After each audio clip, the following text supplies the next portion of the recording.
आज हम बात करेंगे विवाह विघटन के बारे में। मुस्लिम विधि के अंतर्गत विवाह विघटन कैसे होता है, एक बेसिक स्ट्रक्चर के बारे में जानेंगे। क्योंकि बहुत से फ्रेशर्स और जूनियर्स मैंने पूछा कि विवाह विघटन कैसे होता, तो उन्होंने बताया तलाकुल सुन्नत, तलाकुल विद्दत, तलाक अहसन, तलाक हसन।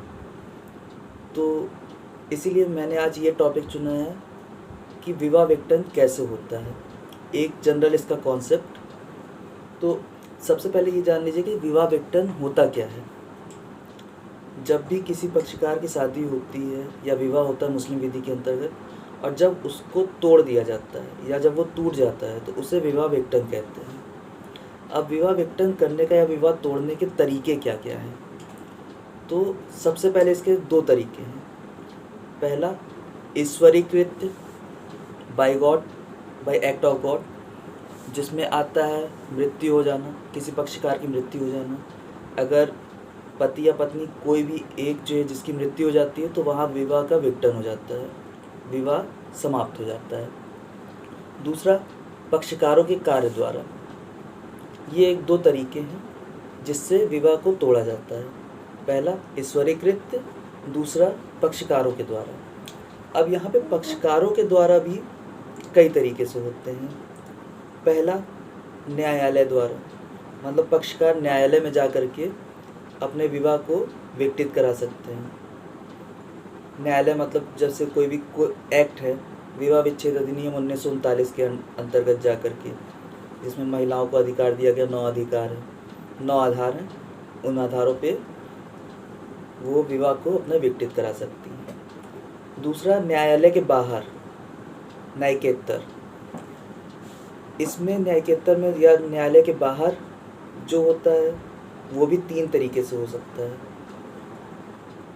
पक्षकारों द्वारा 3 तरीके से।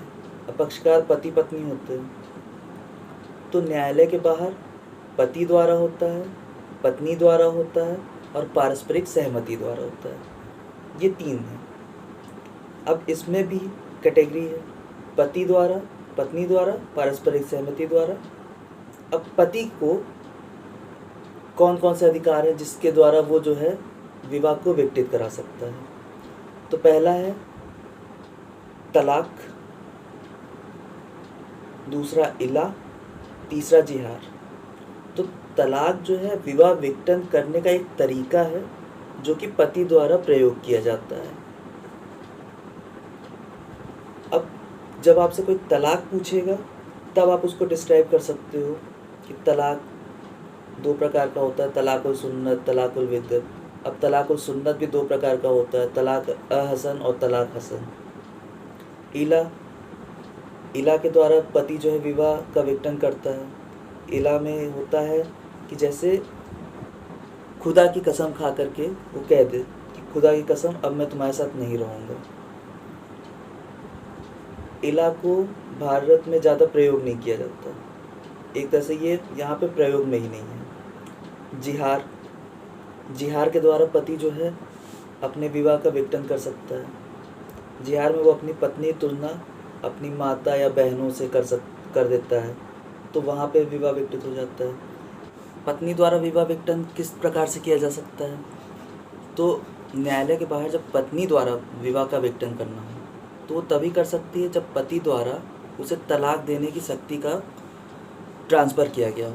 जब ये पति द्वारा जब पत्नी को अधिकार दे दिया जाता है कि वो तलाक दे सके, तो उसे तलाक तफवीज कहा जाता है, जिसके द्वारा वो विवाह का विघटन कर सकती है।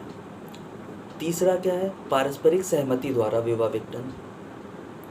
इसमें 2 तरीके से होता है, खुला और मुबारक। खुला में जो है ऑफ़र किया जाता है पत्नी के द्वारा, जब वो एक कंसिडरेशन देती है, एक प्रतिकर देती है, प्रतिफल, जो पति अगर एक्सेप्ट कर लेता है तो वहाँ पे म्यूचुअल कंसेंट से, पारस्परिक सहमति से विवाह का विघटन हो जाता है। मुबारक में क्या होता है कि ऑफ़र पति या पत्नी दोनों में से कोई भी कर सकता है, मगर इसमें प्रतिफल नहीं रहता। बिना प्रतिफल के या बिना प्रतिकर के ये ऑफ़र किया जाता है, और दूसरा पक्षकार अगर इसे एक्सेप्ट कर लेता है तो वहाँ विघटन हो जाता है। तो ये कुछ तरीके हैं, इसमें केवल एक तलाक ही नहीं आता है, ये विवाह विघटन के कई तरीके हैं। तलाक विवाह विघटन का एक तरीका है जो कि पति द्वारा यूज़ होता है। तो जब भी आपसे पूछा जाए कि विवाह को विघटन कैसे होता है, तो दो तरीके से है, ईश्वरीकृत द्वारा, पक्षकारों के द्वारा। अब पक्षकार जो है दो तरीके से कर सकते हैं, न्यायालय के द्वारा और न्यायालय के बाहर। न्यायालय के बाहर करना हो तो पति द्वारा होता है, पत्नी द्वारा होता है, पारस्परिक सहमति से होता है।